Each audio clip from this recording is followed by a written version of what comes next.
Welcome or welcome back to the Lawkward Chronicles. My name is Larissa, and today we have our very special book club episode, Part of Your World by Abby Jimenez.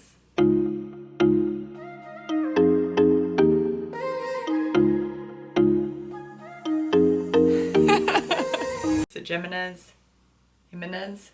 I'm so sorry. I can't pronounce it correctly, so if you know the correct pronunciation, please let me know in the comments below.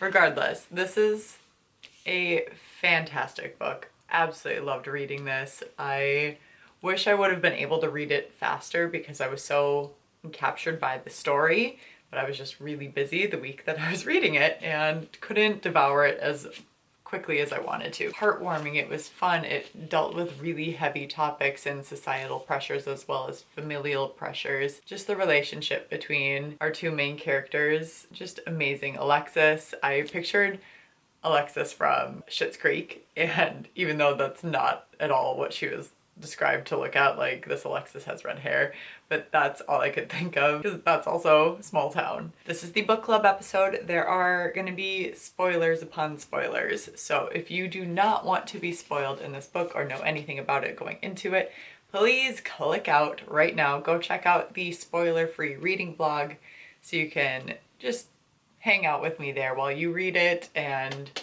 get my thoughts over there. Again, spoiler free, but this is a spoiler video. Spoiler video here. Exit now. Thank you. I'm a Notion girly now. I haven't said that, and I'm on Notion, and that's how I take my book notes now, and I absolutely love it. Still struggling to do that, but with that being said, let's read the summary. After a wild bet, gourmet grilled cheese sandwich, and cuddle with a baby goat, Alexis Montgomery has had her world turned upside down. The cause, Daniel Grant, a ridiculously hot carpenter who's 10 years younger than her and as casual as they come, the complete opposite of sophisticated city girl Alexis. And yet their chemistry is undeniable. While her ultra-wealthy parents want her to carry on the family legacy of world-renowned surgeons, Alexis doesn't need glory or fame. She's fine with being a mere ER doctor, and every minute she spends with Daniel in the tight-knit town where he lives, she's discovering just what's really important. Yet letting their relationship become anything more than a short-term fling would mean turning her back on her family and giving up the opportunity to help thousands of people. Bringing Daniel into her world is impossible, and yet she can't just give up the joy she's found with him either. With so many differences between them, how can Alexis possibly choose between her world and his? So the tropes in this are as a small town romance. It's age gap with the female, older, which we don't see very often, so that was really cool. Very big class divide, being from like upper class to lower middle class. And then also there's a big trigger warnings for emotional and domestic abuse. Before we get into the questions, which were, thank goodness, at the end of the book. Oh, I love when books have reader discussions and reader's guides at the end. It makes me so happy. One, because I can just refer to those for these book club episodes, and two, I feel like they're definitely more connected to the story. My notes on it before we get into those: I love that it took place in Minnesota, especially like Minneapolis and southern. So dang cute. So dang cute when Alexis stole his hoodie and Daniel is like, well, you should know that one of those things ruined my whole week and the other thing was just a hoodie. Like, swoon. That was so cute, and I want a boy to say that to me. Daniel is so mature, mid-late 20s. It's not that crazy to think a man can mature them. Daniel is just very emotionally capable and is able to handle so much, and like just seeing that from him was just beautiful. And his buddies, Brian and Doug and Liz, but Brian and Doug are hilarious, and it's so great that we see the mental health issues with them too, and how they interrelate with their friendships, and how men typically don't like to ask for help, but in this community it is encouraged and supported when people ask for help, and I absolutely love that. But Brian and Doug are so funny, and I absolutely loved the relationship with Daniel and how they would just quip back and forth with Daniel, and just, again, the banter was phenomenal. One of my favorite moments was when they were discussing the penis size related to reading and how large you are when you read a lot, and him just immediately saying like, oh, just finished War and Peace, by the way. So funny. Book is so big. I cracked up. I cracked up so much. And with, this sounds like I'm a little bit eggplant obsessed, but it was just so funny when he was taking the eggplant pic and Doug bringing the ring light, and Liz is on the phone in the bar, and everybody in the bar can hear, and they're all like, good luck. It's just a hysterical moment to me. I thought that was so funny. I was so anxious when Daniel showed up to Alexis's work when she got the promotion, because he wanted to be there to support her, and not even considering that her family and friends would also be there to come in and support her. And they were just such terrible people to her. Thank goodness for Brie in having her talk him like out of leaving and allowing Alexis to explain herself, because without Brie, Daniel would have just been so sad. So yay, Brie. The fact that they just kept referring to the Princess Bride, it was so cute. It was so funny. I just love it. Just their first date watching The Princess Bride, and that movie is so quotable. All right, let's get into the book discussion, and then we'll wrap up with some of my favorite quotes. All right, so the first question at the end of the book in the reader's guide, thank goodness, is what are the pros and cons of Alexis's lifestyle versus Daniel's? Which would you choose, and what is your definition of success? Comparatively, Alexis has a lot of financial freedom. She is a very top earner, and that is something very important to me and what I hope to have one day. Just that financial freedom is such a huge burden. I know people are like, money can't buy you happiness, but it buys you choices, and it buys you that freedom to make those choices. Also, just she gets to travel. Not something I feel like most people can do. They have to plan to like go on a flight out of state all the time. Daniel has never traveled at all. Like, he has never gone out of the state of Minnesota unless it was to visit his cousin in North Dakota or South Dakota or whatever it was. He has never been able to travel and see the world, and especially not at that level that Alexis is able to have. The con of Alexis's lifestyle is she does have shallow friends, and it's very difficult to know who your real friends are, or if they're just like in it for the gossip. Except for Brie. Brie was phenomenal with her. So also, she was just super out of touch with the lower class, and she feared that she came across as rude prior to meeting Daniel or inconsiderate, because when her friend was making that review, she's like, have I been like this too, or am I just noticing this now? That being said, I would still choose Alexis's lifestyle. Daniel has such great support in everything, but I have seen people, a lower class community, and it is a struggle day in and day out for them. And while they are happy and everything like that, there is just so much burden on that. And again, financial freedom is a really big thing for me and what I want to have one day. Yeah, for me, I would still choose Alexis' lifestyle, even though like the relationships around her are really crappy. But when you find good ones, you hold on to those. And she has Brie, and now she has Daniel, and now she has Wakan. So, and my definition of success is the freedom of choice and the freedom to have those experiences. The second question is, Alexis is mistreated by Neil and Liz by Jake. Compare and contrast those forms of abuse. What kind of impact does each have? I'm kind of uncomfortable answering this question just because I do not know enough about this, and I do not want to like misstep. So just so you are aware, this is me in my very limited knowledge and no experience whatsoever in this. Please don't take offense. Neil is emotionally abusive and uses it to manipulate Alexis, but the thing is, Alexis was never concerned about her physical safety, whereas Jake physically abuses Liz, and I'm gonna guess also emotionally and verbally abuses her too. And Liz was definitely very scared of her physical safety. And both take very mental and emotional components on the individual. They both felt powerless and inadequate, and grateful someone was able like grateful that someone was with them regardless of their faults, even though they had no faults. Those women were queens.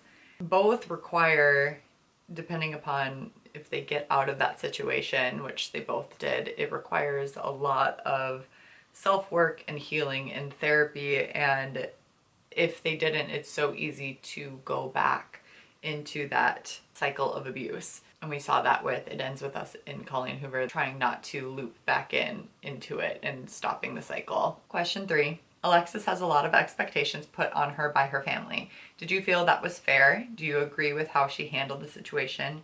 How is that different from or similar to the pressures Daniel feels? Are there times in your own life when the pressure of expectation has conflicted with your own needs and wants? Okay, so first of all, her family has put her parents have put way too much pressure, and the fact that she achieved all that she had, they were still disappointed with her because she didn't go the route that they wanted her to.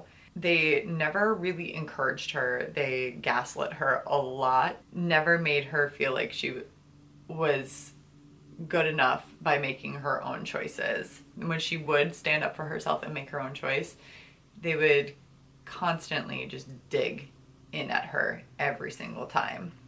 And it took her a long time to stand up for herself, but in the end she did, and I'm happy in the way that she did because it was public and nobody could go back and say anything else. And she didn't care at that point what they thought.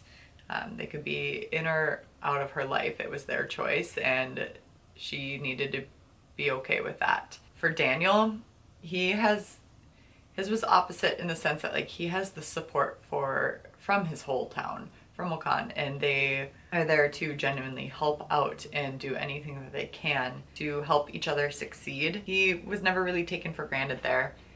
But yes, he does put that pressure on himself to make sure that everybody is there and safe, and like the business is good when it's there, and he wants to be there as a friend and show up wholeheartedly and fully for everybody. So different types of pressure, but different support systems.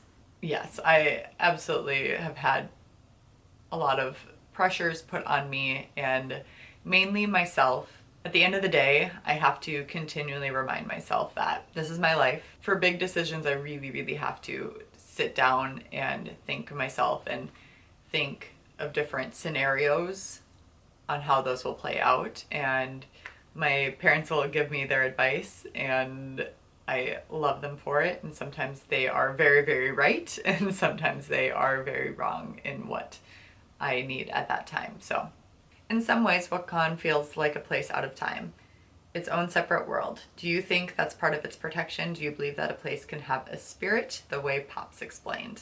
I think it gives the same vibe as any small town in the Midwest, especially in Minnesota, Wisconsin.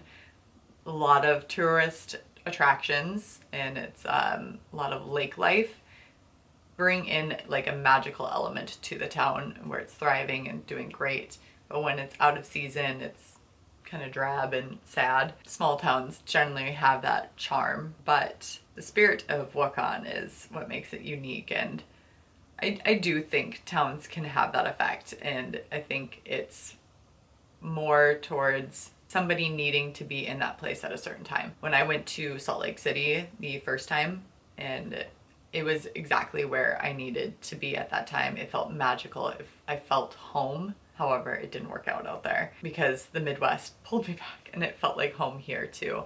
So I think we all go through these stages and can go somewhere and feel that due to a change. I do think towns can have that mystic spirit effect. 5, what are some of the fairy tale similarities you could find in the story Jasmine and Aladdin? Because Jasmine is a rich princess. She escapes into the streets and meets the street rat, Aladdin, and her father only wants her to marry someone of noble birth. Alexis is from a very wealthy upper class family, and her parents will disown her if she does not marry someone that they approve of, aka Neil, because Neil is the trophy. When she wants to be with Daniel, he is from lower class definitely a different world, not easily welcomed into her family or her circle of people that she surrounds herself with. A lot of like Aladdin and Jasmine vibes there. Gabby's behavior during the girls' weekend is the first time Alexis has thought about the power of her privilege. Do you think Gabby was right to leave a poor rating for their stay at Grant House?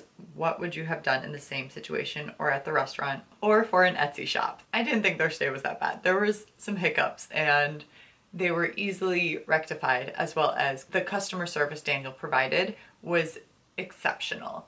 If it would have been a completely different story if all of that would have happened and Daniel would have been like, meh, it is what it is kind of thing, like without trying to fix it. As well as he gave her the money back. He gave her a full refund, which she didn't need. She's rich enough to not have to have that. And she still gave him a 1 star. If somebody gives you a full refund, do not give them a 1 star. That is still very good customer service. Even like Alexa says, just don't leave a review. Or you could still do like a star rating, maybe like a star off, I don't know, and just be like, hey, there were some hiccups here, but all in all, the customer service was amazing. The location was amazing, blah, blah, blah. We went in the off season, so there was not anything open. Like, still be honest and truthful, but don't rip it to shreds. I would not do that. I also am like too lazy to do anything. And the only time I have ever left, which again, very, very rare, like maybe once or twice, that I've left a review that was not great was because the customer service itself was horrendous and the people were just not great to work with. I usually don't leave negative reviews. I don't like that. I don't want to put that out there unless it's like a corporation and they did me dirty. Alexis refers to herself as Dr. Alexis through most of the book, until she decides to marry Daniel. Then she becomes Dr. Alexis Montgomery Grant.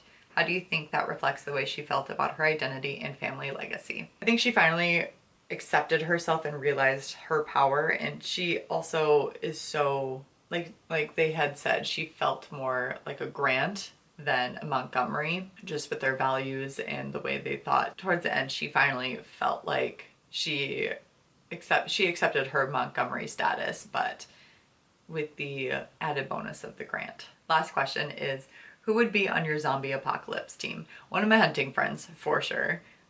Maybe a cute guy, just in case we needed to, you know, populate the species. And my bestie Julia, for sure. She's so handy. I'd be honored to have her on my team. Lastly, let's do some of my favorite quotes. They were talking about like not needing a man. I think it was Brie, and she goes, yeah, well, we're all strong-ass women until a smoke alarm starts chirping at 3 a.m. on a high ceiling and there's no one to hit it with a broom but you. That's actually happened to me. And I had one of my guy friends over and they fixed it. I mean, I just didn't want to get up, and they were tall enough to reach the ceiling, so. And then, is there anyone out there under the impression that they are in a relationship with you? I think that is such an important distinction. I just loved that phrasing, and it's so important to say when people are dating nowadays. And look at that mantrum, 8,000 nerves in the clitoris and still not as sensitive as a white man not getting his way. Oh, and then Doug saying, just keep her laughing. When a woman laughs, her eyes are closed more. She won't notice how ugly you are. I just love when they just like razz each other. So funny. Oh, when Daniel is making a big deal about Alexis coming into town, and he says, and I'm going to put effort into that because you're putting in effort to be here, and it's going to be like that every time, okay? Like, that was so swoon worthy. Oh, Daniel, book boyfriend. And then also when Daniel is talking about his a past relationship, he says, I never envisioned her in the future. I only ever wanted to see her the day I wanted to see her. You know how when someone you like, you want to make plans with them. I never wanted to make plans with her.